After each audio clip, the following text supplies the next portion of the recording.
이것이 복음이다. 보라, 사랑하는 아들이다. 누가복음 3장 16절, 21절, 22절의 말씀입니다. 요한이 모든 사람에게 대답하여 이르되 나는 물로 너희에게 침례를 베풀거니와 나보다 능력이 많으신 이가 오시나니 나는 그의 신발끈을 풀기도 감당하지 못하겠노라. 그는 성령과 불로 너희에게 침례를 베푸실 것이요 백성이 다 침례를 받을새 예수도 침례를 받으시고 기도하실 때에 하늘이 열리며 성령이 비둘기 같은 형체로 그의 위에 강림하시더니 하늘로부터 소리가 나기를 너는 내 사랑하는 아들이라 내가 너를 기뻐하노라 하시니라. 구약의 복음입니다. 이사야 53장 5절 말씀이죠. 주님이 찔리신 것은 우리 허물 때문이요 주님이 상하신 것은 우리 죄악 때문이라. 주님이 징계를 받음으로 우리가 평화를 누리게 되었고 주님이 채찍에 맞음으로 우리가 나음을 얻게 되었습니다. 고린도서 6장 2절 말씀 보라 지금이라 했어요. 은혜 받는 것도 구원 받는 것도 지금입니다. 예수님은 이 땅에 유월절 어린 양 예수님이 이 땅에 우리를 구원하러 오셨는데 침례 받을 때 우리의 모든 죄가 그에게 넘어가고 광야의 세 가지 시험을 이기셨습니다. 3년 반 동안 아버지를 충실하시다가 십자가 못 박혀 돌아가시면서 우리의 모든 사망까지도 끝내셨습니다. 그래서 우리는 더 이상 마귀에게 농락당할 이유가 없습니다. 마귀는 우리가 대적해야 되고 우는 사자같이 삼킬 자를 찾고 있는 이 마귀가 대적하는 자를 피하게 될 것입니다. 그러나 우리가 이제 거기에 매여 있으면 종이 매여 있는 것처럼 그렇게 얽매인 사람이 됩니다. 우리를 종에서 아들로 자유케 하시는 분이 우리 하나님이시고 진리를 알지니 진리가 너희를 자유하게 될 것이다. 그래서 예배하는 겁니다. 자유를 알게 하려고, 진리를 깨닫게 하려고. 그래서 예배함으로써 하나님과 우리 자신을 바로 발견해서 우리가 자유하게 되는 거죠. 자유를 주시려고 하시는 우리 주님을 여러분이 이해하시기를 바랍니다. 누가복음 3장에 16절, 21절, 22절의 말씀에 예수님께서 이제 침례를 받기 전에 사람들이 요한에게 침례를 받으러 다 왔습니다. 그때 이제 침례 요한은 물로서 침례를 준다고 그렇게 얘기하고 예수님께서는 불로서 침례를 주고 그리고 성령으로 침례를 주신다라고 하는 그렇게 하시는 분이 침례를 이제 받으셨습니다. 침례를 받으시고 물에서 올라오시면서 성령이 비둘기같이 임하시고 그리고 하나님께서는 이제 그 하늘 위에 있는 하나님이 말씀하십니다. 이는 내 사랑하는 아들이다 이렇게 말씀하시죠. 침례를 받고 난 다음에 그 이야기를 하셨습니다. 마찬가지로 여러분과 제가 제대로 침례만 받으면 그러면 우리 하나님께서 우리를 사랑하는 아들이요 라고 말할 것입니다. 어둠을 좋아하는 사람들의 특징을 보면 나쁜 말을 모의하는 것을 뒤에서 합니다. 마귀나 뱀이나 사탄이 다 그렇게 했습니다.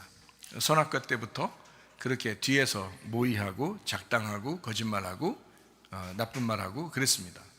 그러나 우리는 나쁜 말은 앞에서 하고 좋은 말은 뒤에서 하자 이렇게 규칙을 정해놓고 늘 우리가 살아가면 가정도 행복하게 될 거고요 교회도 더 행복하게 될 것입니다.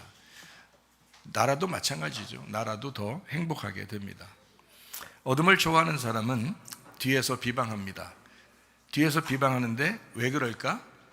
빈곤하기 때문이다. 왜 빈곤하냐? 비교하기 때문이다. 왜 비교할까? 배신하는 성향을 가지고 있기 때문이다. 그럼 왜 배신하느냐? 한 번도 좋은 관계로 지내본 적이 없기 때문이다. 왜 좋은 관계를 맺지 못하냐? 음란하다. 거짓말한다. 왜 음란하고 거짓말하냐? 욕심이 많기 때문이다. 왜 욕심이 그럼 많냐? 교만하기 때문이다. 왜 교만하냐? 인생 자체가 거짓말이다. 그 사람에게는요. 그럼 왜 인생 자체가 거짓말이냐? 예수를 모르기 때문이다. 빛이 없으니까 마귀나 뱀이나 사탄의 그 어둠을 그대로 존재하면서 따라가게 된다. 그러니까 이것을 반대로 해도 똑같다는 얘기죠. 앞으로 읽거나 뒤로 읽거나 똑같은 문제가 어둠 가운데 있는 사람들에게 있다. 그러니까 빛에 있는 사람들은 그 반대로 행동하게 되겠죠. 진실하고 거룩하고 그렇죠.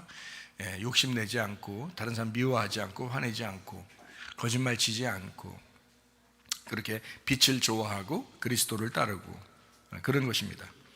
그러니까 우리에게 마귀가 사실은 여러분에게 기회가 주어져서 마귀가 여러분을 넘어뜨리려고 작정한다면 사실 넘어집니다. 넘어질 수밖에 없어요. 그런데 그때도 나는 이길 수 있어 라고 자신감 있는 믿음을 가져야 되는데, 그걸 어떻게 할 때 가능하냐면 주님을 경험할 때 가능합니다. 정말 낮아진 사람, 정말 괴로워 본 적이 있는 사람, 정말 죽음 가운데 있었던 사람들은 거기에서 벗어나면서 이제 주님을 경험하게 되죠. 주님을 경험하게 되면 다시는 넘어지려고 하지 않습니다. 넘어질 듯 하면서도 다시 일어나고 다시 회개하고 그렇게 살아갑니다. 이번에도 어려움 당하는 이제 대통령을 보았죠. 참 그런 어려움을 당하면서도 의연하게 대처하고 담대하고 용기 있는 그런 대통령의 모습을 보니까 참 대단하다, 이런 생각이 듭니다.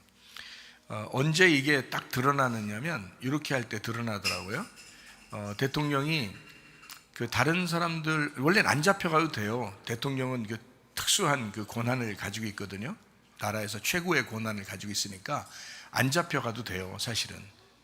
그리고 또 경호하는 사람들을 통해서 다 막아내도 되거든요. 그게 이제 법적으로 괜찮으니까. 그런데 이번에 잡혀간 이유가 있었어요. 잡혀가면서 뭐라 하냐면 경찰도 또 다른 자기를 잡으러 온 사람들도, 그리고 그것을 막으려고 하는 국민들도 다 우리 국민이 아니냐, 다 우리 국민이다. 그러니까 한 사람도 다쳐서는 안 된다. 한 사람도 더 이렇게 다 우리 국민이니까 차라리 내가 내 발로 잡혀가겠다, 이래서 갔잖아요. 그것을 저는 이제 성경을 통해서 이게 보게 됐어요. 그게 이제 어디에 나오는 거냐면 요한복음 18장에 보면 예수님이 겟세마네 동산에서 기도하시고, 그리고 이제 군인들이 와서 잡아가잖아요. 가룟 유다가 배신하고, 그리고 이제 잡아갈 때 그때 누가 누군지를 몰라요. 다 비슷하게 옷을 입었고 비슷하게 생겼기 때문에 누가 누군지를 몰라요. 그때 이제 예수를 찾는다라고 군인들이 얘기하니까 예수님이 나다, 이렇게 얘기해요. 나다. 그러면서 이제 예수님이 하는 말이 내가 잡혀가니까 여기 있는 제자들은 다 보내줘라. 이 제자들은 다 보내줘라. 내가 잡혀갈 테니까. 그래서 이 사람들의 안전을 구하면서 아무도 잃어버리지 않도록 자기가 혼자 잡혀가는 그런 모습이었거든요. 그게 대통령의 모습에서 나타났었습니다. 그래서 참 지도자다. 저 사람이 참 지도자다. 자기 제자들을 살리기 위해서 예수님이 자기 스스로 몸소 잡혀가시는 그 모습하고 똑같잖아요. 대통령이 국민들 한 사람 한 사람도 다쳐서는 안 된다. 조금이라도 해를 입어서는 안 된다. 자기가 잡혀가겠다. 모두 다 안전해야 된다. 모두 다 건강해야 된다. 이렇게 하면서 자기 스스로 잡혀가서 50며칠을 이렇게 감옥에 있었죠. 그렇게 이런 아마 대통령이 또 있을까, 이런 생각이 들 정도로 참 지도자다운 지도자다, 이렇게 생각해요. 그런가 하면 그 기간 동안이나 또 이렇게 정치적으로 이렇게 볼 때 사회주의, 전체주의, 공산주의 이런 사람들은요 마치 거짓말이 윤리가 된 그런 세상을 살아가고 있어요. 그래서 늘 거짓말합니다. 입만 열면 거짓말하고. 그래서 그런 사람들은 자기들이 거짓말 해서라도 자기들이 생각하는 일이, 목적이 이루어지면 그것이 선하다고 생각하는 사람들이 이제 거짓말 쳐서라도 이기면 이긴 사람이 선한 거다, 이렇게 생각하는 사람들이 공산 사회주의, 전체주의에 있는 사람들이거든요. 그런데 자유민주주의는 그렇지 않습니다. 자유민주주의는 자유시장 경제를 이렇게 주장하고요. 자유를 위해서 자유를, 진리 가운데, 진실함 가운데 자유해야 된다. 그래서 막무가내로 이렇게 싸우고 그러지도 않습니다. 그 사람들은 오히려 정말 지적으로 자유를 알아봐라. 그리고 성경도 좀 알고 법적인 것도 좀 찾아보고 좀 알아봐라. 그래서 이렇게 좀 알려주려고 하는 그런 태도를 갖죠. 그러다 보니까 어떻게 보면 좀 이렇게 물른 것 같죠. 좀 이렇게 막 싸우는 사람들이 아니라 좀 이렇게 좀 부드러운 사람들처럼 이렇게 보인단 말이에요. 그런데 그게 더 힘이 있었어요. 모든 국민들이 다 계몽해서 깨어나가지고 이번에는 굉장한 힘이 지배했습니다. 하나님의 역사가 우리 대한민국을 다시 살리는 그런 놀라운 역사가 있었습니다. 이스라엘과 대한민국, 하나님이 선택한 나라입니다. 기독교인들 중심으로 이런 모든 일들이 계몽이 되면서 대통령이 이제 석방도 되고 그렇게 좋은 일들이 있었습니다. 참 늠름하고 용감하고 또 의욕적이고 의연하고 자신감 있는 그런 우리의 대통령의 모습을 보았습니다. 그러나 이것이 영원히 빛이 있다라고 보기는 어렵습니다. 왜냐하면 늘 종말은, 늘 마지막은 어둠이 깔리게 되어 있거든요. 어둠 가운데 빛이 필요한 거지 어둠이 없어진 건 아니에요. 어둠이 계속 있어요. 그러니까 빛이 있는 동안에는 어둠이 숨어 있지만 빛이 조금만 어두워지면 바로 어둠은 드러나게 되어 있어요. 그게 어둠입니다. 그러니까 이 세상은 뭐 이제 끝났어, 뭐 이제 뭐 빛이야, 이제 빛의 세상이 왔어, 이렇게 말할 수는 없습니다. 늘 어둠이 도사리고 있다는 거죠. 그러니까 뭐 창세기 때부터 지금까지니까 어둠이 늘 이 세상을 지배해 왔단 말이에요. 우리 교회가 그리스도의 빛이 되어야 합니다. 그러니까 빛이 필요하다는 거죠. 이럴 때일수록 자유가 필요하고, 이럴 때일수록 진리를 주장하는 자들이 필요하고, 이럴 때일수록 빛이 필요합니다. 그래서 분별해야 된다. 분별하는 것, 첫 번째 분별한다라고 하는 것은 이혼을 어떻게 해야 되느냐, 그리고 결혼을 어떻게 해야 되느냐라고 여러분에게 이제 비유를 들어서 설명을 했습니다. 자유와 억압이 있다면 이것은 이혼해야 된다. 그리고 자유편에 뭉쳐서 하나로 돼야 된다. 자유민주주의와 사회 전체주의가 있다면 이혼해야 된다. 자유민주주의로 뭉쳐서 결혼해야 된다. 이렇게 되는 거고요. 진리와 거짓이 있다. 이것은 반드시 이혼해야 된다. 그리고 진리로 뭉쳐서 결혼해야 된다. 이렇게 여러분에게 이야기했습니다. 그것이 체제 전쟁에 승리하는 것이고요. 자유를 위한 독립운동에 우리가 승리하는 길입니다. 그리고 건국 전쟁입니다. 그것이. 그러니까 이것이 우리 마음속에, 또 우리 가정의, 교회, 대한민국의 이런 것들이 이제 어떤 사상으로, 어떤 진리로, 어떤 진실함으로 우리가 이겨야 되느냐라고 하는 것을 볼 때, 이렇게 뭉쳐서 이렇게 하나가 되는 삶을 살아야 되겠구나라고 하는 것을 생각하면 우리는 새로운 나라를 건설하는 것입니다. 대한민국도, 가정도, 교회도, 또 우리의 양심도. 그래서 교회와 가정이 회복되는 한 해, 진실로 우리의 마음이 회복되고, 대한민국도 회복되고, 교회와 가정도 회복되고. 대한민국이 뭐 큰 단위의 가족들이잖아요. 그렇지만 작은 단위가 가정이잖아요. 가정. 그리고 교회가 조금 더 큰 단위잖아요. 대한민국 나라가 좀 더 큰 이제 단체고요. 이렇게. 그렇지만 가정과 교회가 막 혼란하고, 가정과 교회가 어두워지고, 가정과 교회가 무너지게 되면 대한민국 자체가 무너지는 것입니다. 그러니까 가정과 교회를 세워나가는 이 건국전쟁에 우리가 승리해야 된다. 그러면 대한민국은 새로워질 것이다. 자, 우리 자신들이 먼저 하나님 앞에 바로 서야 된다. 천국 가는 건요, 각자입니다. 그래서 영의 구원과 혼의 구원과 몸의 구원이 있다 그랬죠. 영의 구원은 십자가를 통해서 예수님이 이루셨고, 혼의 구원은 우리가 주님을 선택함으로써, 주님을 믿음으로써 우리의 삶의 예배의 삶이 우리가 그렇게 살아가야 된다는 것이고요. 몸의 구원은 우리가 이제 천국에 올라갈 때 우리 몸이 천사처럼 바뀌어서 올라가는 그 모습을 얘기합니다. 우리가 인내함으로 영혼의 구원을 얻는다라고 하는 것은 우리의 삶이 죽을 때까지 계속해서 예수 믿었지만, 영의 구원을 받았지만 우리가 날마다 인내해야 된다라고 하는 것입니다. 끝까지 우리가 견뎌내고 참아내야 되고 믿음을 지켜야 되고 그런 거죠. 그게 필레오 사랑이거든요. 마치 결혼을 했다면 그 결혼한 삶의 생활이 더 중요하다. 나의 선택, 날마다 나의 선택, 무엇을 선택하며 우리가 살아갈 것이냐 하는 것이 중요한 이유입니다.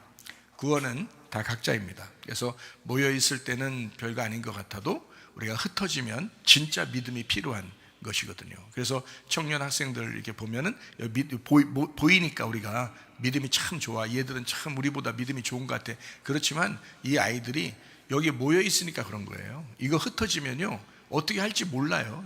여러분보다 훨씬 믿음이 약한 겁니다. 왜냐하면 흩어지면 자기 각자거든요. 근데 결혼해서 이제 자기들 스스로 살아가는 거지만 교회에 모여서 봉사하고 섬기고 기도하고 예배하고 헌금하고 이렇게 하면서 생활한다는 건, 이거는 지금 여기 모여서 생활하는 애들보다 훨씬 더 믿음이 성장한 믿음입니다. 여러분이 성장한 믿음을 가지고 있는 거예요. 그러니까 여기 있는 학생 청년들도 결혼할 때까지는 그래도 여기에서 같이 이게 생활을 하지만은, 결혼하면 그때부터 진짜 자기가 스스로 믿음을 선택해야 되거든요. 스스로 믿음 생활을 해야 된다. 그게 진짜 성장한 신앙생활이다 라고 하는 것을 우리가 알아야 합니다. 자, 누가복음 3장 16절, 21절, 22절의 말씀을 다시 한번 우리가 보겠습니다. 물침례를 합니다. 침례 요한이요. 그리고 예수님이 오시면 성령 침례, 불침례가 있다라고 이야기했습니다. 그리고 예수님은 침례를 받으시고 올라오셨고, 그리고 하늘이 열렸다라고 했습니다. 분명히 하늘이 열렸다 그랬죠. 위에 있는 하늘이 열리고 비둘기 같은 성령이 임하시고요. 그리고 그 위에 있는 하늘, 하나님께서 말씀하십니다. 그러니까 하늘이 열렸어요. 열렸다는 말은 이게 찢어졌다, 열렸다, 깨졌다 이렇게 똑같아요. 그래서 이것이 하늘이 깨지니까 그 위에 있는 하나님이 말씀하시는 거예요. 그러니까 하나님은 아래 하늘에 있었던 게 아니라 그 아래 하늘 높이 그 위에 있었다는 거죠. 하나님이. 그러니까 위에 하늘이란 말입니다. 그러니까 하늘이 두 개죠. 하나는 밑에 하늘, 하나는 위에 하늘이라는 거죠. 그러니까 하늘이 두 개인데 위에 하늘에 하나님이 계신 거예요. 그러니까 위물인 거죠. 위물. 하나님은 위의 말씀이다, 이렇게 보는 것입니다. 그래서 위에 계신 하나님이 내 사랑하는 아들이다 라고 말씀하셨다라고 하는 것이 이제 여기에 있는 내용입니다. 태워져야 할 사람이 태워지는 게 축복이다 그랬죠. 그래서 배신자들은 가장 아름다운 말을 들어야 되는데, 그 가장 아름다운 말이 뭐라고요? 복음에 있어서 찔리는 말이다. 그 찔리는 말을 들을 때 가장 아름다운 말이다. 그게 복음이다 라고 이야기했습니다. 탕자가 가장 들어야 할 말이 뭐라고요? 아버지에게 돌아가라 라는 그런 말씀입니다. 교회를 다시 찾는 것이 회개입니다. 탕자가 다시 돌아오는 것, 주님의 말씀으로 다시 돌아오는 것이 회개입니다. 그렇게 안 하면서 자기는 뭐 회개했다 그렇게 한다면 그것은 교만입니다. 아직 회개된 것이 아닙니다. 진정으로 회개한다면 교회를 다시 찾아 나오는 것이 회개입니다. 집을 떠난 탕자가 진짜 배신한 거냐? 영원히 돌아오지 않는 것이 배신하는 거다, 이렇게 이야기할 수 있습니다. 집에 돌아오기 전까지 아직 기다리는 아버지의 품이 있다. 그리고 아직 탕자가 아니다. 하나님은 계속 기다리고 있다. 우리 교회도 늘 기다리고 있죠. 사람들을, 그죠? 마찬가지입니다. 우리는 하나님을 떠난 탕자였습니다. 배신자였습니다. 하나님에게 다시 돌아오면 끝나요. 근데 돌아오지 않으면 탕자인 거죠, 아직까지는. 근데 돌아오지 않을 때 완전한 탕자는 아니에요. 돌아오면 끝난 거니까. 탕자가 더 이상 아니니까. 그렇죠? 그러니까 하나님은 탕자라고 여기질 않는다는 거죠. 배신자라고 여기질 않는다는 겁니다. 그거를 우리가 알아야 하나님에게 돌아오기도 쉬운 거예요. 교회에 돌아오기도 쉬운 거예요. 그렇죠? 선악과 먹고 난 다음에 아담과 하와가 쫓겨났어요. 하나님에게 다시 돌아와야 됩니다. 그래서 천국을 침노해서 들어온다라고 성경은 말씀하고 있는 것입니다. 그래서 돌아오면 더 이상 탕자가 아니고 배신자도 아닙니다. 돌아오면 끝난 겁니다. 아버지 하나님께서는 여전히 우리를 기다리시는 사랑의 품이 있습니다.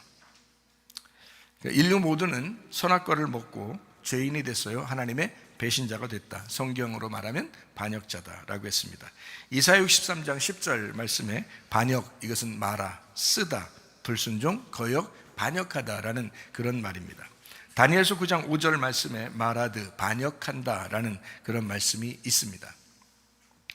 그러니까 우리는 사실 원래 우리 모두가 반역자죠. 배신자입니다. 근데 하나님 앞에 돌아오면 더 이상 반역자가 아니죠. 더 이상 배신자가 아닙니다. 그러면 뭐예요? 하나님은 여전히 우리에게 사랑의 품을 가지고 늘 기다리고 계시다. 늘 여전히 우리에게 돌아오면 끝이야, 돌아오면 된 거야, 이렇게 말씀하는 거죠. 그러나 돌아오지 않고 여전히 교만하고 여전히 버티고 거만하다면 그것은 하나님에게 안 되는 거죠. 그러니까 하나님에게 돌아오고 교회에 돌아오고 서로 하나가 되고 서로 사랑하고 연합하고, 그것이 하나님의 뜻입니다.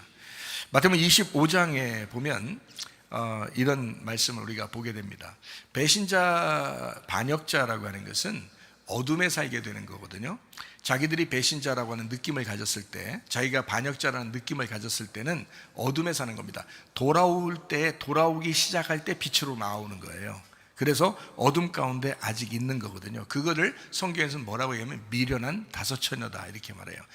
등불이 꺼져가고 있다. 미련한 다섯 처녀다. 이렇게 말해요. 그러면 미련한 다섯 처녀가 있으면 여기서 어떻게 되면, 자, 열 처녀, 달란트, 양과 염소에 대한 비유가, 이게 마태복음 25장에 대한 내용이거든요. 열 처녀, 달란트, 양과 염소에 대한 비유예요. 그러면 열 처녀에서 슬기로운 다섯 처녀는 마지막 양과 염소에서 양이에요. 근데 여기 미련한 다섯 처녀는 양과 염소에서 염소가 되는 것입니다. 그러니까 미련한 사람들은 뭐라고요? 등불이 꺼져간다. 다시 말해, 다른 말로 말하면 뭐예요? 어두워져 가고 있다. 어두워져 가고 있다. 그것을 배신자, 반역자라고 이야기할 수 있는 거거든요. 그래서 이제 어두워져 가고 있다. 이거는 어떤 심판을 받아요? 염소의 심판을 받게 됩니다. 너 염소였어 라는 거죠. 그러니까 자기는 여전히 뭐 교회 다니면서 난 양일 거야. 그래도 양일 거야. 하나님 날 사랑. 여러분이 죽기 전까지는 양이에요. 죽기 전까지는 하나님이 그렇게 보신다고요. 왜냐면 돌아오면 되니까. 돌아오면 양이니까. 그러니까 죽기 전까지 양으로 보셔요. 근데 주님이 신랑이로다 하고 딱 문을 열고 심판으로 딱 내려오시면요, 그땐 염소로 심판받습니다. 그때는요 전혀 그 자비가 없어요. 심판 때는. 심판은 자비가 없어요. 우리가 지금 살아있는 동안에 하나님이 계속 우리를 기다리고 사랑하고 계속 그러는 거죠. 그게 우리를 양으로 인정해서 그런 거예요. 너 반역자 아니야. 너 배신자 아니야. 어쨌든 너는 교회로 돌아오면 돼. 너는 주님에게 돌아오면 돼. 말씀으로 돌아오면 돼. 나는 여전히 사랑의 품을 가지고 기다리고 있어 라고 주님이 그렇게 말씀하시는 거거든요. 그런 사람들이 미련해. 그래서 등불이 꺼져가는데도 몰라요. 자기가 등불이 꺼져가는데도 모른다고요. 그러다가 나중에 염소의 심판을 받습니다. 그러면 끝장이에요, 여러분. 자, 열처녀, 달란트, 양과 염소에 대한 비유를 조금만 더 설명하죠. 열처녀는 처녀잖아요. 처녀가 뭐가 안 됐다는 걸 처녀라고 그래요? 예, 신부가 안 됐다는 걸 처녀라고 그래요. 그러니까 처녀는 성경에서 좋은 거예요, 나쁜 거예요? 나쁜 거예요. 처녀는 나쁜 거고 신부는 뭐예요? 신부는 좋은 거예요. 신부는 좋은 거고요, 처녀는 나쁜 거예요. 성경에서요. 나 처녀, 그렇게 말하지 마세요. 그런 말 아닙니다. 성경에서 말하는 거예요. 지금 이거 굉장히 중요한 내용들인데요. 처녀는 안 좋은 거고요, 성경적으로 보면. 왜냐면 신랑을 못 만났으니까 처녀라고 그러는 거거든요.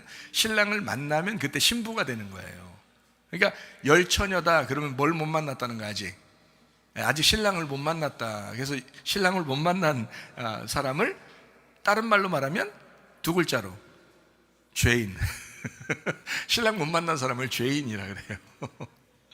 이걸 처녀들이라고 이렇게 얘기하는 겁니다. 그러니까 성경을 여러분, 제가 이렇게 구분해 주는 거를 잘 들어야 이게 이해가 돼야 이 말씀들도 이해가 돼요. 그러니까 왜 처녀라, 어떨 땐 처녀라고 하고 어떨 땐 신부라고 그러잖아요, 성경에서. 예, 신랑을 만나면 신부, 신랑 만나기 전에는 처녀, 이렇게 돼요. 그러면 간단하죠? 신랑을 만나기 전에는 어두움, 신랑을 만나면 빛으로 돌아가는 거고요. 신랑을 만나기 전에는 죄인, 신랑을 만나면 이제 의인이 되는 것입니다. 이렇게요. 성경에 그렇게 구분되어 있습니다. 신랑을 만나면 신부가 된다. 그래서 그게 이제 요한계시록의 마지막 결론 부분에서 새 예루살렘이 되는 신부가 된다라고 교회를 의미합니다. 이렇게요. 그러니까 주님 만나지 못하면 그 교회는 다녀서는 안 됩니다. 주님 만나지 못한 교회는 다니면 안 돼요. 주님 만나는 교회가 돼야 그게 새 예루살렘이 되고 그것이 신부가 되는 거거든요. 주님 만나는, 신랑 만나는 교회가 돼야 되죠. 하나님 말씀 만난. 자, 그러면 이제 달란트가 뭐냐면요, 마태복음 25장에 나오는 이 달란트가 뭐냐면 장사하는 거예요. 말씀을 장사하는 거. 말씀을 나누어서 장사하는 거거든요. 5달란트, 2달란트, 1달란트, 이게 다 말씀을 얘기하는 겁니다. 5말씀, 2말씀, 1말씀. 그래서 요거를 나누어서 장사해야 되는데 장사하지 않고 딱 땅에다가 묻어둬. 땅은 자기거든요. 자기 속에 딱 묻어둔 거야. 여러분 중에서도 말씀 듣고 딴 사람한테 한마디도 안 하고 그냥 자기 혼자 딱 땅에다 묻어둔 사람도 꽤 있죠. 혼자 기도라도 하셔. 기도라도 하면서 나오게 해야 돼. 땅에다 딱 묻어놨어, 이 사람. 그러면 예수님께서 혼내요. 달란트 장사 못했다고 혼낸단 말이에요. 그러니까 진짜 예수 믿었으면 주인의 뜻을 안다면 이 말씀을 5말씀, 2말씀, 1말씀 아시죠 여러분이? 제가 자주 얘기했잖아요. 그 말씀들을 자꾸 나눠야 돼요.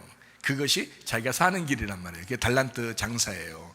뭐 애기들 뭐 주일학교 달란트 시장 이런 것만 얘기하지만 달란트 시장 그런 얘기 아니라 달란트 장사예요. 우리가 말씀 장사란 말입니다. 자, 양과 염소가 있어요. 양의 특징이 있고 염소의 특징이 있습니다. 큰 특징이 하나가 있어요. 양이라고 하는 특징은 자기가 안 했다고 그래요. 여러분이 마태복음 25장 잘 읽어보면 압니다. 자기가 안 했다고 그래요. 염소는 뭐라고 하냐면요, 자기가 다 했다는 거예요. 자기가 다 했다고 그래요. 이거 특징이에요. 그러니까 양은 특징이 뭐냐면 자기가 아무것도 안 했어. 그러니까 반대로 말하면 뭐예요? 주님이 다 하셨어, 그 말이에요. 주님이 다 하셨어. 내가 한 게 하나도 없어 라는 그런 말이고요. 그러니까 이제 쉽게 얘기해서 뭐냐면 나를 왜 알아주냐 이거야. 왜 알아주냐. 나 알아주지 마라. 제발 나 좀 알아주지 마라. 부끄럽다. 나 제발 알아주지 마라. 왜 나를 알아주냐. 이렇게 하는 게 양이에요. 양이요. 자, 양의 특징을 알겠어요?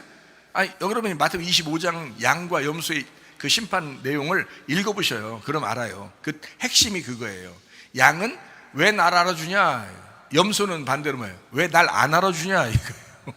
염소는요, 염소 특징이 뭐냐면 왜 날 안 알아주냐? 내가 다 했는데, 내가 이것저것 얼마나 열심히 했는데, 교회를 얼마나 섬겼는데, 내가 이렇게 교회 신앙생활 하면서 내가 어떻게 살았는데, 내가 얼마나 고생 많이 했는데 왜 날 안 알아주냐? 이 염소입니다. 염소의 특징, 미련한 사람들이에요. 양의 특징은 지혜로운 사람이고요. 예, 미련한 사람은 염소의 심판을 받게 되는 것입니다. 자, 처녀 얘기를 좀 하죠. 처녀와 신부 얘기를 좀 더 합니다. 자, 가짜 남편 가진 사마리아 여자가 있었습니다. 사마리아 여자, 아기가 있나요, 없나요? 아기가 없어요. 자, 가짜 남편을 만나서 6명인데 이 세상에서 만난 남편이에요. 6명이에요. 7번째가 예수님이에요. 7번째 안식일 되시는 예수님을 만나면 이제 그분이 진짜 남편이에요. 가짜 남편을 만난 거죠. 사마리아 여자. 이 여자처럼 똑같이 이제 성경에서는 예수님이 누구의 아들로 태어나죠? 누구의 아들로 태어나요? 요셉과 마리아를 통해서 태어나죠, 예수님이. 그렇죠? 그러면은 이 마리아 이름이 어디서 나왔겠어요? 마리아. 응? 그러지 말란 마리아. 마리아라는 이름이 어디 이름에서 나왔겠어요? 예, 미리암에서 나온 단어예요. 미리암. 시험 보면 미리암. 시험 보면 미리암에서 나온 단어거든요. 미리암이 마리아예요. 마리아가 미리암이거든요. 같은 단어, 같은 자음을 가진 이름인데요. 그 미리암이 어디서 나오냐면 마라에서 나왔어요. 그래서 마리아 이름도 마라에서 온 겁니다. 그러니까 마라가 원래 어떤 거예요? 그러지 마라. 이 마라라는 이름이 뜻이 뭐라고요? 뜻이 쓰다라는 뜻이에요. 쓰다. 고통스럽다, 슬프다, 괴롭다 이런 뜻이에요. 그러니까 마리아라는 이름은, 미리암이라는 이름은 원래 좋은 이름은 아니에요. 쓰다, 고통스럽다, 슬프다는 그런 이름이거든요. 그러면 잘 생각해봐요. 그런 사람들이 누구냐면 처녀예요.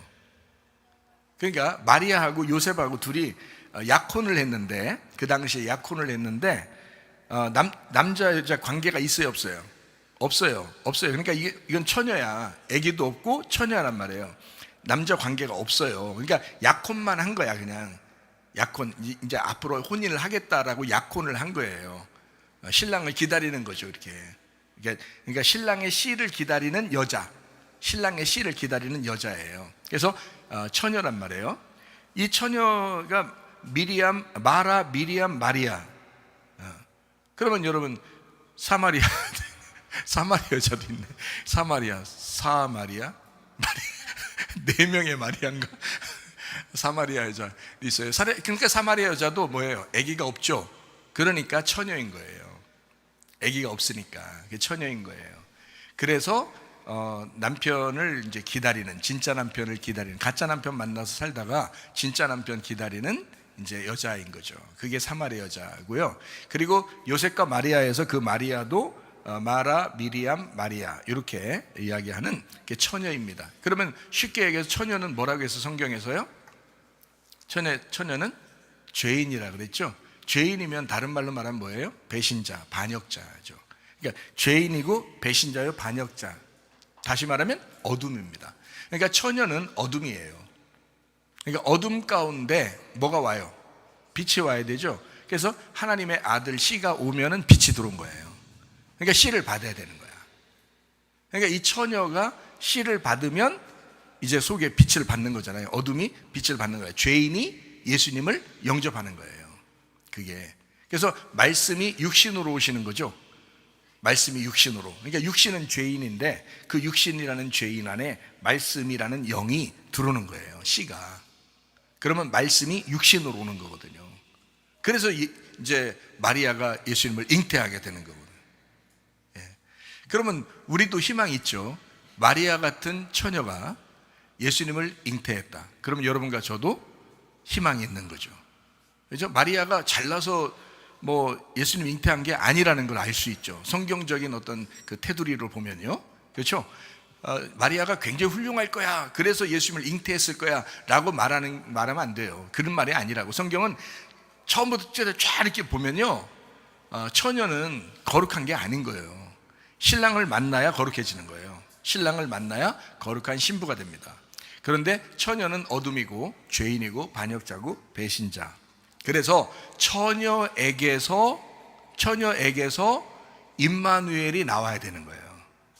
처녀에게서. 자, 어둠에게서 뭐가 나와요? 빛이 드러나게 된다라는 것이 임마누엘, 빛입니다. 그래서요, 이사야 7장 14절 말씀입니다. 그러므로 주께서 친히 징조를 너희에게 주실 것이라. 보라, 처녀가 잉태하여 아들을 낳을 것이요 그의 이름을 임마누엘이라 하리라. 자, 제가 말한 것을 이해를 못하고 여러분이 이 말씀을 보면 처녀가 그냥 기적적으로 예수님을 낳았다라고만 생각할 거란 말이에요. 그거 아니라고요. 그런 말이 아니라 죄인인 어둠에서 임마누엘이 탄생한다라고 얘기하는 것, 그 말이 맞는 거예요. 그래서 이사야 8장 10절 말씀에 뭐라고요? 너희가 함께 계획하고 이루지 못한다. 말해봐라 시행되지 못한다. 한마디로 말하면 더럽게 일이 안 풀릴 거야. 하나님이 우리와 함께 계심이라. 자, 일이 안 풀리고 어둠이 돼야, 그래야 하나님이 우리와 함께 하신다는 거예요. 일이 너무 잘 풀리고 내가 너무 잘 나가고 있어. 그럼 하나님 필요 없잖아. 생각해봐요. 내가 빛이라고 하면 하나님 빛이라는 하나님이 필요가 없잖아요. 내가 어둠이 될 때 하나님이 필요한 거지. 그렇게 성경을 딱 보게 되니까 여러분, 성경이 처녀라는 말이 무슨 말인지 이해가 되겠죠. 제가 말씀한 게, 그죠? 이해가 되죠. 왜 이렇게 말씀하시나 이해가 되겠죠. 그래서 임마누엘이란 단어가 여기가 이는 우리와, 하나님이 우리와 함께 계심이라. 이게 임마누엘 이렇게 써 있는 거예요. 이 말이. 이게 임마누엘이라는 단어예요. 하나님이 우리와 함께 계심이라. 임마누엘 이렇게 되어 있는 단어입니다. 그러니까 임마누엘은 어둠 가운데 처녀에게서 죄인인 우리 가운데 예수라는 하나님의 아들이 잉태돼서 나온다라는 그런 말씀입니다. 정확하게 말하면요, 마태복음 1장 23절 말씀입니다. 보라, 처녀가 잉태하여 아들을 낳을 것이요 그의 이름을 임마누엘이라 하리라 하셨으니 이를 번역한즉 하나님이 우리와 함께 계시다 함이라. 그래서 제가 이사야서를 읽어주고 여러분에게 마태복음 1장 23절을 읽어주는 것입니다. 이 말이요, 그런 말씀이기 때문에. 자, 진짜 남편 만난 신부가 되었다. 임마누엘 되신 하나님의 아들을 우리가 잉태하게 되면 진짜 남편을 만난 상태가 된단 말이죠. 그러니까 마리아의 진짜 남편은 누구예요? 예수님 잉태했을 때는 하나님 아버지가 진짜 남편인 거예요. 하나님 아버지가 마리아에게, 그죠? 처녀라는 마리아 어둠에게는 하나님 아버지가 진짜 남편인 거예요. 그래서 자기 아들을 그 속에다가 잉태시킨 거잖아요. 이해가 되겠어요? 마리아에게. 요셉하고 아무 관계 없다니까? 요셉은 그 이후에 예수님 동생들 낳은 거지. 예수님하고는 아무 상관이 없어요. 요셉하고는. 무슨 말인지 알겠죠? 처녀가 잉태하게 된다라고 구약 성경에 예언되어 있고 그 말씀을 예수님이 그 일을 성취하신 겁니다. 반역은 누구에게나 쓴 물입니다. 반역이란 단어가 쓰다 이렇게 했죠. 쓴 물이다. 쓴 물이 변하여 단물 되도록 하는 것이 있었어요. 그게 출애굽기 15장, 그죠? 쓴 물이 단물 되었다 이런 말이 있죠. 그래서 마라가 이제 변해서 쓴 물이 단물된 그런 역사가 있었죠. 이게 뭐가 들어와서 그런 거예요? 나뭇가지를 던져서 그런 거거든요. 나뭇가지를 거기에다 던져서. 그러니까 나무가 거기에서 들어가면 어떻게 돼? 쓴 반역의 동물을 나무가 빨아들이는 겁니다. 물은 똑같이 물이 있는데 거기에 독이 퍼져 있어요. 그래서 이 나무를 딱 던지니까 나무가 이 쓴 독을 막 빨아들이는 거야. 그러니까 나머지 물이 달아진 거예요. 그렇죠? 그러니까 이 쓴 물을 이 단물되도록 하는 것은 십자가의 죽음, 그 나무의 죽음이 그 쓴 물을 없애버렸다는 거지. 그것이 없어지기 전까지는 계속 쓴 물이 같이 있는 거예요. 그러면 예수 그리스도가 우리를 위해서 죽으셨다고 하는 사실이 우리 속에 들어와야 우리 속에 단물이 생기죠. 무슨 말인지 알겠죠? 그 쓴 물을, 쓴 독을, 그 쓴 독의 독물을 이제 그 나무가, 그 십자가의 나무가 우리의 그 쓴 독물을 빼내야죠. 가져가셔야지. 그래야 우리가 단물로 살아가게 되죠. 그죠? 그래서 쓴 물이 단물되는 역사, 그게 복음입니다. 그 복음이 우리 안에 들어왔다, 이런 말씀이고요. 십자가의 죽음으로 회개의 길이 열렸다라는 그런 말씀입니다. 쓴 동물이 사라지면 단물되는 것입니다. 무슨 말인지 알겠죠? 자, 로마서 14장 17절 말씀에 천국, 하나님의 나라가 어떤 거냐라고 하는 얘기입니다. 우리 인생에 단물 마시는 자가 천국을 소유한 사람입니다. 하나님의 나라는 먹는 것과 마시는 것이 아니 오직 성령 안에서 있는 의와 평강과 희락이라, 기쁨입니다. 그래서 의와 화평과 기쁨이 천국이기 때문에 쓴 동물이 빠져버리면 그러면 그게 천국이 된다, 하나님의 나라가 된다, 이런 말씀입니다. 마태복음 3장 2절 말씀이요, 회개하라 천국이 가까이 왔느니라. 자, 회개 쓴 물이죠. 회개 쓴 물입니다. 고통스럽고 슬프고 괴롭지만 회개하라, 그러면 천국이 가까이 온다. 그 천국, 하나님의 나라, 그 하늘나라, 하나님의 아들이 네 안에 들어온다. 하나님의 아들이 천국이에요. 자, 회개해, 그러면 천국이 올 거야. 하나님의 아들이 올 거야, 이 말이에요. 이 천국이 막 머나먼 빛의 나라 이것도 있지만 하나님의 아들이 오는 것이 천국이 오는 거라고요. 그래서 우리 안에 하나님의 아들이 오시면 임마누엘 하잖아요. 그럼 그게 천국이지. 이해가 되시죠? 무슨 말씀입니까? 그죠? 그래서 회개하라 천국이 가까이 왔느니라. 하나님의 아들이 천국이다 라는 그런 말씀입니다. 자, 누가복음 3장 16절 말씀이요, 요한이 어떻게 해요? 물침례를 주는 사람입니다.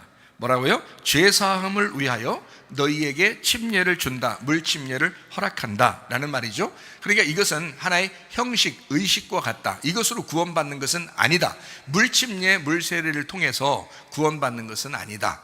그걸 통해서 구원받는 게 아니라 예수님이 오셔야 된다. 주님께서는 성령 침례와 불침례를 하시는 분이다. 그래서 성령 침례, 불침례를 받아야 구원받는 것이다 라는 그런 말씀입니다.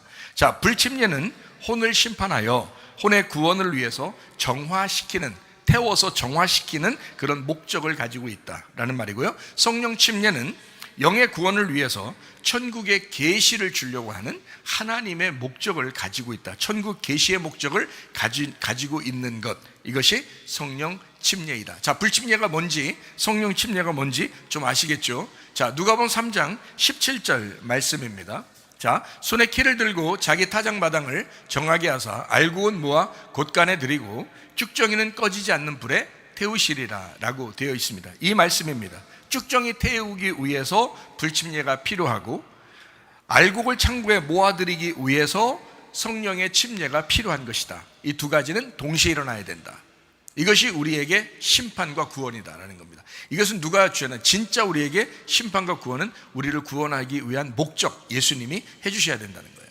그래서 그 예수님은 불침례, 성령 침례를 가지고 오시는 분이야, 이렇게 말씀하는 겁니다. 의식이 아니야, 너희 형식들이 아니야. 한번 그거 했다고 천국 가고 이런 거 아니야.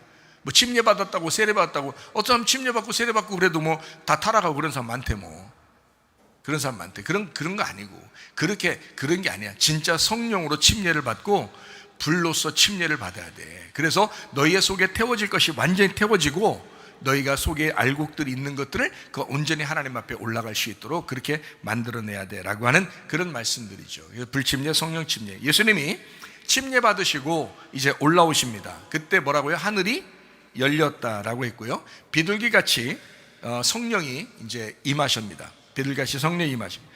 그리고 그 하늘 위에 있는 하늘에서 하나님 아버지가 말씀하십니다. 뭐라고 말씀해요? 이는 내 사랑하는 아들이요 라고 말씀합니다. 아버지의 사역을 시작할 때가 되었다라는 그런 말씀이기도 하고요.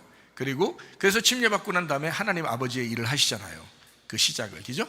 하나님 일을 3년 반 동안 아버지 일을 하십니다. 그게 침례받을 때부터 시작하는 거거든요. 그래서 그 침례받는 그 시간에 자기 하늘이 깨진 거예요. 그죠? 자기 하늘이 깨지고 그 위에 있는 하나님 아버지가 이제 말씀하시는 겁니다. 그 아들에게 이는 내 사랑하는 아들이다 라는 그런 말씀입니다. 자, 그러니까 하늘이 몇 개라고요? 2개라고. 여러분이 생각하는 하늘하고 하나님이라는 하늘이 있단 말이에요. 그럼 무슨 하늘로 살 것이냐 우리는 여전히 우리가 보이는 하늘을 가지고 살아요. 우리가 의지하던 것, 우리가 생각하던 것, 여러분의 돈도 여러분이 의지하는 하늘이잖아요. 여러분이 진짜 돈만 있으면 모든 게 진짜 다 되겠다. 진짜 돈만 줬으면 좋겠다. 돈, 건강, 명예, 또 자기 남편, 자식, 하여튼 자기가 막 의지하는 거 있잖아요. 이런 것들이 하늘이라고요. 자기의 하늘, 자기 지식이 있죠. 자기가 알고 있는 게 있죠. 자기의 교만이 있죠. 자기 욕심이 있죠. 그런 것들 있잖아요. 자기가 땅에 태어나면서부터 지금까지 행하던 그런 것들 있잖아요. 그게 자기 하늘이라고. 자기 하늘인데 그 하늘이 깨져야 돼. 그 하늘이 찢어져야 돼. 그 하늘이 무너져야 그 위에 진짜 하늘이 우리한테 임하시는 거라고요. 그게 여기에 있는 말씀이에요. 예수님도 그 침례를 받을 때 이 일이 일어났고, 그 일이 일어나기 전에는 아버지 하나님의 일을 못해요. 하나님의 아들인데도 언제 하나님의 일을 할 수 있느냐? 그 일이 일어나야 아래 하늘이 깨지고 위의 하늘로서 하나님 아버지가 인정할 때, 그때 하나님의 일을 시작할 수 있는 거예요. 참 놀라운 일이죠, 이 말씀들이요. 저도 그걸 경험했잖아요. 그러니까 제가 만약에 이런 경험이 없었다면 이게 뭔 말인가 아마 했을 거예요. 그런데 이걸 경험하고 보니까 진짜 하나님의 부르심이 있더라는 거예요. 하나님의 부르심이. 그때부터 주의 사역을 할 때 하나님의 일을 하게 되는 것이다. 그래서 하나님이 그 하늘 위에서 말씀하시는 내 사랑하는 아들이요 라고 말씀하시는 아버지의 사역. 그래서 우리 마음, 우리가 생각하던 우리의 하늘이 찢어지면, 우리 지식과 우리의 생각과 우리의 자아가 깨지면, 그렇게 된다면, 그 네가 생각하던 하늘이 다 찢어지고 깨지면 진짜 하늘이신 하나님이 말씀하실 것이다. 뭐라고? 야, 너도 내 사랑하는 아들이다. 예수님한테만 이야기하는 것이 아니라 진짜 너의 하늘이 깨지고 진짜 하늘에 계신 하나님이 너에게 말씀하실 때는, 그때는 그렇게 말씀하신다고요. 너도 나의 사랑하는 아들이요, 이렇게 말씀하신다는 겁니다. 예수님은 우리의 소망이 되십니다. 산 소망이 되시죠. 찢어져야 건국전쟁도 승리하게 되고요, 찢어져야 자유 대한민국에 있는 독립운동도 승리하게 되는 것입니다. 찢어져야 체제 사상 전쟁도 우리가 승리하게 되는 것입니다. 마귀가 우는 사자와 같이 삼킬 자를 찾고 있습니다. 그게 세상입니다. 그게 어둠이고요. 그런 가운데 빛을 발견해야 합니다. 그 빛이 여러분 안에 잉태되어야 되고, 그 빛이 여러분에게서 출산되어야 합니다. 육의 세상, 하늘인 허공을 찢고 영의 세상, 진짜 하늘을 만나게 되면 실제 말씀을 알게 됩니다. 이게 누가복음 3장 21절 22절의 말씀입니다. 백성이 다 침례를 받을세 예수도 침례를 받으시고 기도하실 때에 하늘이 열리며 성령이 비둘기 같은 형체로 그의 위에 강림하시더니 하늘로부터 소리가 나기를 너는 내 사랑하는 아들이라 내가 너를 기뻐하노라 하시니라 라고 말씀했습니다. 가짜인 나를 찢고 진짜인 하나님의 음성을 듣는 새로운 시간과 새로운 공간, 회개의 새로운 삶을 사는 것을 부활의 삶이라고 하는 것입니다. 하늘 위의 삶, 그러니까 나의 하늘이 깨지고 그 위에 있는 삶을 살아가는 영적 삶, 부활의 삶이라고 한다. 이 삶을 사는 것이 그리스도 하나님의 아들의 삶이다. 그래서 하나님의 아들은 이 땅에서 3년 반 동안 계속 웃으면서 사는 건 아니에요. 항상 슬프고 괴로웠죠. 사람들을 보면서 너무 안타까우니까. 그랬지만 자기는 어때요? 하나님 아버지의 사역을 감당하고 있다. 하나님 아버지의 삶을 살아가고 있다. 이 땅에서. 그러니까 유일하게 천국이 누구예요? 하나님의 아들 예수님이었다고요. 자기는 천국을 살고 있는 거예요. 항상 입꼬리가 올라가는 웃음만 있어서 천국이 아니에요, 여러분. 가짜 웃음도 많습니다. 그러나 진짜 웃음, 자기 속으로부터 나오는 의와 평강과 기쁨, 그것이 하나님 나라예요. 하나님의 나라. 나의 하늘이 깨지고 나의 하늘이 찢어지고 그 진짜 하늘을 만난 사람들, 그런 사람들이 바로 주님의 사람들입니다. 유명한 침례 요한은 자기를 높이지 않았습니다. 누가복음 3장 16절 말씀에 이렇게 말씀하죠. 자기 뒤에 오시는 예수님이 계시는데 자기는 그의 신발끈을 푸는 것도 감당할 수가 없다. 그렇게 얘기했습니다. 위대한 침례 요한이 고백하는 겁니다. 나는 정말 형편없는 사람이요, 그의 신발끈도 내가 만질 수 없는 사람이다 라고 그렇게 자기 겸손함을 이야기했습니다. 진리를 사모해야 예수님을 만나고 예수님을 알아가는 자만이 생명을 얻게 됩니다. 누가복음 3장 10절 말씀입니다. 무리가 물어 이르되 그러면 우리가 무엇을 하리이까? 영혼의 구원입니다. 다시 말하면 우리가 어떻게 행동해야 됩니까? 라고 물어봤을 때 침례 요한이 이야기하는 거거든요. 야, 너희들 세리는 이렇게 살아야 돼, 군사는 이렇게 살아야 돼, 창녀는 이렇게 살아야 돼, 또 어떤 사람은 이렇게 살아야 돼 라고 그 사람에게 맞게 이야기하는 것은 그 사람의 삶을 이야기한 거거든요. 그 사람의 영혼을 이야기한 것입니다. 다시 말하면 그렇게 해야 천국을 만날 수 있고 그래야 주님을 만나 사랑할 수가 있다, 이렇게 이야기하는 거거든요. 그러니까 영혼의 구원입니다. 자, 우리가 어떻게 해야 우리가 구원받고 어떻게 해야 우리가 천국 갑니까? 이렇게 얘기하는 사람들에게 침례 요한이 이야기합니다. 너희들 영혼이 구원받아야 돼. 너희들 삶이 구원받아야 돼. 삶이 예배가 돼야 돼. 예배가 삶이 돼야 돼. 이런 말씀입니다. 영의 구원받은 세 사람이 매일 말씀을 만나는 영혼의 구원, 그래야 우리의 삶이 바뀐 삶을 새로운 삶을 살아간다. 구원받았으니까 성경이 필요하고 성경을 알게 되니까 새로운 삶을 살게 된다는 겁니다. 여러분, 자, 성경을 아는 목적이 여러분 뭐예요? 생각을 해보세요. 성경 아는 목적이 구원입니까? 성경 좀 알아야 되겠다, 내가 예배 드리면서 말씀 좀 깨달아야 되겠다라고 하는 게 진짜 구원받기 위해서예요? 아니면 진짜 구원받았기 때문에 성경을 알고 싶습니까? 여러분, 예수님이 십자가 못 박혀 돌아가시면서 우리를 다 구원했다니까요. 이미 구원했기 때문에 내가 성경을 알고 싶은 거예요. 우리를 구원했기 때문에 예배를 통해서 주님을 알고 싶은 거예요. 왜 알고 싶은 거예요? 그분과 같이 삶을 살고 싶어서 그런 거예요. 이해가 됩니까? 그게 진짜 영혼의 구원이죠. 여러분, 영의 구원받으려고 성경 알려고 하고 지식적으로 막 뭔가 배우려고 하고 그런 게 아니잖아요. 우리가 예수님이 구원했다고 하는 사실을 우리가 깨닫고, 그리고 그분 앞에서 우리가 영의 구원을 붙들고 첫째 부활에 동참해요. 우리가 삶을 살아가려고 하는, 그래서 성경을 알아야 되는 거예요. 모르니까 성경을 알면서 그 주님을 점점 더 알아가는 거죠. 그래야 그분의 삶을 우리가 배워서 살아가는 거죠. 그러니까 주님은 가셨고 우리는 그 뒤를 따라가는 거잖아요. 주님은 말씀을 아시고 가셨고 우리도 그 말씀을 알아가는 거예요. 계속 따라가는 겁니다. 그렇게 주님을 따라가는 삶이죠. 이게 새로운 삶이라는 거예요. 구원받았으니까 성경도 알고 싶어지고, 구원받았으니까 성경이 필요한 거예요. 구원받았으니까 새로운 삶을 살아가게 되는 것입니다. 구원받았으니까. 영혼 구원을 위해서 공동체 교회에 포함되는 것은 절대적입니다. 그래서 구원받으면 내 영혼이 구원받았다는 사실을 살아가는 것은 어디서 살아가요? 첫 번째, 교회입니다. 내가 영이 구원받았다, 영혼의 구원을 위해서 내가 지금 어떻게 살아가야 되느냐라고 하는 것은 교회가 첫 번째예요. 그게 구원받은 사람의 첫 번째 태도. 영혼의 구원, 모여서 흩어지지 않고 모여서 먼저 예배드리고, 그리고 흩어지면 또 예배드리고, 그래서 모여서도 흩어져서도 예배를 드리는 삶, 그죠? 그게 우리가 영의 구원을 받은 영혼의 삶이다. 그래서 우리는 늘 이렇게 고백해야 되겠죠. 예배 성공, 영혼의 구원, 이게 예배 성공이고 이게 영혼의 구원이에요.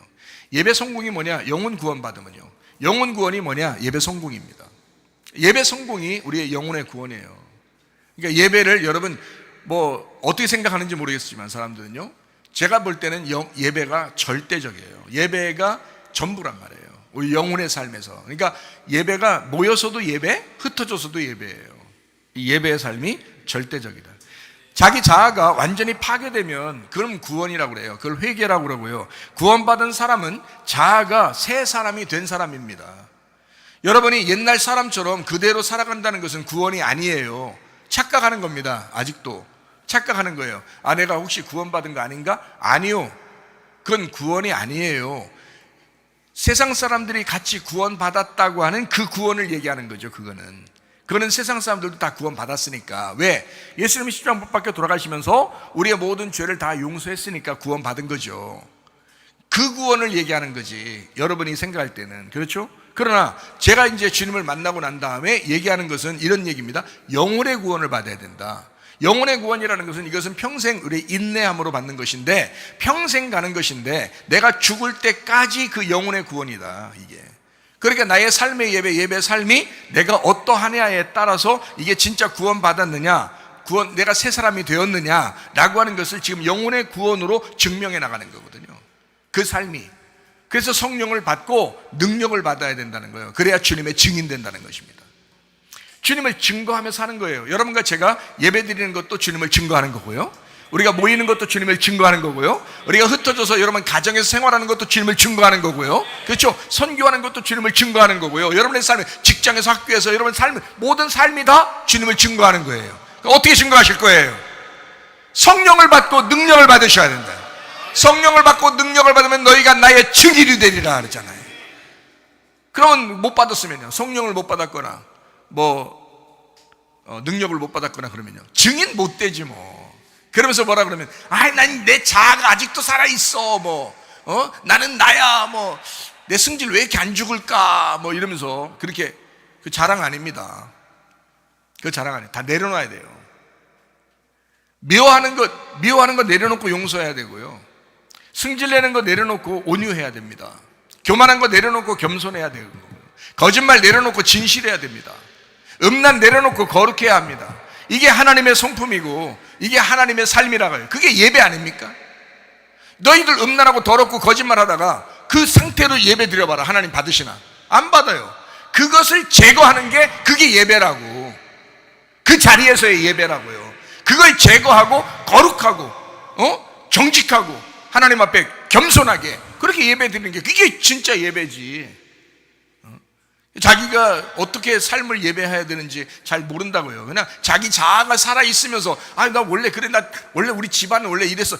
아니, 그거 다 내려놔야 되는 거 아니에요. 자기 집안에 내려오던 그 피를 다 뽑아버리라고. 그거 투석해야 된다고. 투석 피를 싹 다 뽑아내버려야 된다고 이거. 그리고 누구 피를 받아야 돼? 예수 피를 받으셔야 돼. 예수 피 받으면요 혈액형 바뀝니다. 예수 피 받으면 혈액형 블러드 타입도 싹 바뀌어요. 블러드 타입이 딱 바뀌는데 어떻게 바뀌냐? A, B, AB, O형으로 바뀌어요. 저 사람이 이게 A형인지 저게 B형인지 저게 이제 AB형인지 저게 O형인지 모르겠다, 헷갈린다. 이렇게 돼야지 진짜 그리스도인이야. 그렇게 피가 바뀌잖아. 예수의 피를 받아서 바뀌니까 DNA가 바뀌는 거예요. DNA가. 그게 구원받은 거지. 예수 피 안 받았는데 어떻게 구원받다고 말할 수 있습니까? 예수 피를 안 받았는데 어떻게 천국 간다고 말할 수 있습니까? 예수 피로 바뀌셔야 합니다. 그거를 새 사람이라고 말하는 거고 그게 영혼의 구원이라고 말하는 거예요. 예수님이 혼자 자기가 죽으셔서 우리를 구원했다고 하는 것은 모든 사람이 다 구원받았다. 그러나 영혼의 구원은 새 사람이 돼야 된다. 구원받은 사람은 반드시 새 사람이 돼야 된다. 이것을 영혼의 구원이라고 한다. 이것은 인내로 죽을 때까지 너가 증거하며 살아야 된다. 증명하며 살아야 된다. 가정에서도요, 예수 믿는 사람은 증명돼야 합니다. 예수 믿는 사람은 가정에서도 증명돼야, 학교 가서도 증명돼야 되고요, 직장에서도 증명돼야 되고요, 교회 와서도 증명돼야 합니다. 예수 믿음을, 예수의 피로 내가 바뀌었다고 하는 사실을 증거해야 된다. 증명해야 된다는 거예요. 그 증명하면서 죽을 때까지 사는 것이 영의 구원, 영혼의 구원의 삶이다. 영의 구원의 삶, 이거를. 그래서 예배의 삶이다. 이거를 삶의 예배의 삶이다. 이렇게 말할 수 있는 겁니다.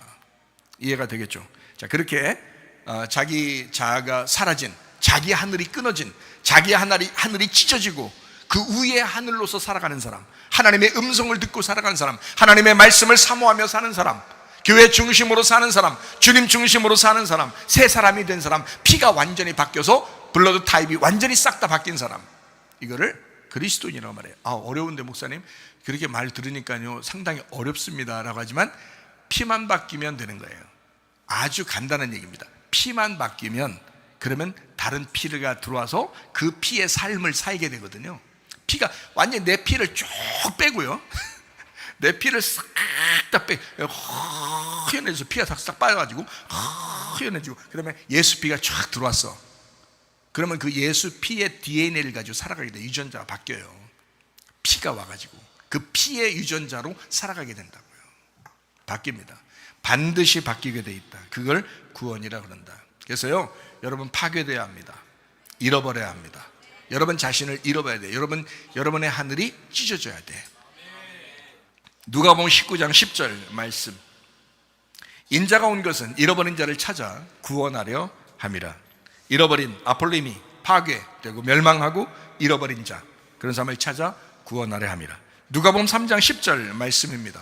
무리가 물어 이르되 그러면 우리가 무엇을 하리이까? 영혼 구원입니다. 각자 자기에게 있는 약점을 주님 앞에 드리고 주님의 그 강점을 우리가 흡수해서 그대로 살아가는 것. 회개하려고 하거나 회개한 사람이 우리 교회 성도입니다. 그리고 하나님께서도 그걸 인정한 하나님의 아들, 하나님의 가족, 이렇게 생각하죠. 하나님의 가족 되려면 간단합니다. 어떻게 해요? 회개하려고 하거나 회개한 사람이 되거나, 그러면 하나님의 가족 됩니다. 자, 말씀을 정리하고 마치겠습니다. 누가복음 3장 16절, 21절, 22절의 말씀입니다.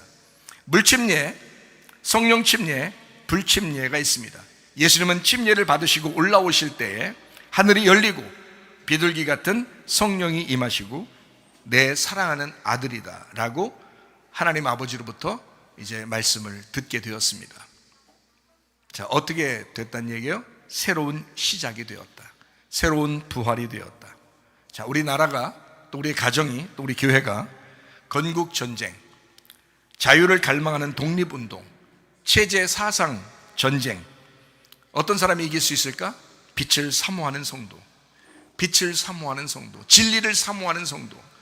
진리를 알지니 진리가 너희를 자유롭게 할 것이다. 하나님의 아들, 우리는 하나님의 자랑스러운 아들이기도 하고 우리는 하나님의 사랑스러운 아들입니다. 어떤 사람이 그렇게 될까요? 자기의 하늘 찢어지고 자기의 하늘이 깨진 사람, 자기 자아가 깨진 사람, 그리고 그 위의 하늘로서 살아가려고 하는 사람들, 그 사람들은 하나님께서도 말씀하십니다. 너는 나의 사랑하는 아들이다. 그렇게 살다가 주님 만나시기를 바랍니다. 우리 하나님 아버지 사랑과 은혜를 감사합니다. 주의 뜻대로 살다가 주님 만나게 하옵소서. 주님으로부터 우리 하나님의 아들, 하나님의 사랑스러운 아들이라는 고백을 들을 수 있는 귀한 사람들로 살다가 주님 만나게 하옵소서. 예수님 존귀하신 이름 받들어 기도 올리옵나이다. 아멘. 주님 감사합니다. 우리 하나님 아버지 함께 하시고 사랑하심을 감사합니다. 우리 한 목소리를 기도하고 가죠. 우리 하나님 앞에 기도합니다. 한 목소리 기도합니다. 하나님 앞에 주여, 내 하늘이 깨지게 하옵소서. 내 하늘이 찢어지게 하옵소서. 이제 위의 하늘로 살게 하옵소서. 하나님의 말씀으로 살게 하옵소서. 두 손 높이 들고 기도합니다. 우리 하나님 아버지와 인도하시고 사랑하심을 감사합니다. 하나님 아버지여 뜻대로 하시옵소서. 아버지여, 나의 하늘이 깨지고 하나님의 하늘로 우리가 살아갈 수 있도록 도와주옵소서. 나의 자아가 찢어지게 하옵소서. 하나님의 자아로 살게 도와주옵소서. 하나님, 우리의 성품대로 살지 아니하고 하나님의 인격대로 살게 도와주옵소서. 아버지 하나님이여, 거룩한 주의 백성들로 살게 하옵소서. 주여 하나님, 우리의 속에서 그리스도 예수의 건국 전쟁이 일어나게 하시고, 하나님 그리스도 예수의 독립운동이 일어나게 하시고, 그리스도 예수의 체제 전쟁이 일어나게 하시고, 진정한 자유, 진정한 진리가 우리 속에 있게 도와주옵소서. 우리 하나님 아버지요, 진실을 감사합니다. 주님, 우리가 하나님의 귀한 자녀들로서 주님 살아가게 도와주옵소서. 주님과 동행하는 주옵소서.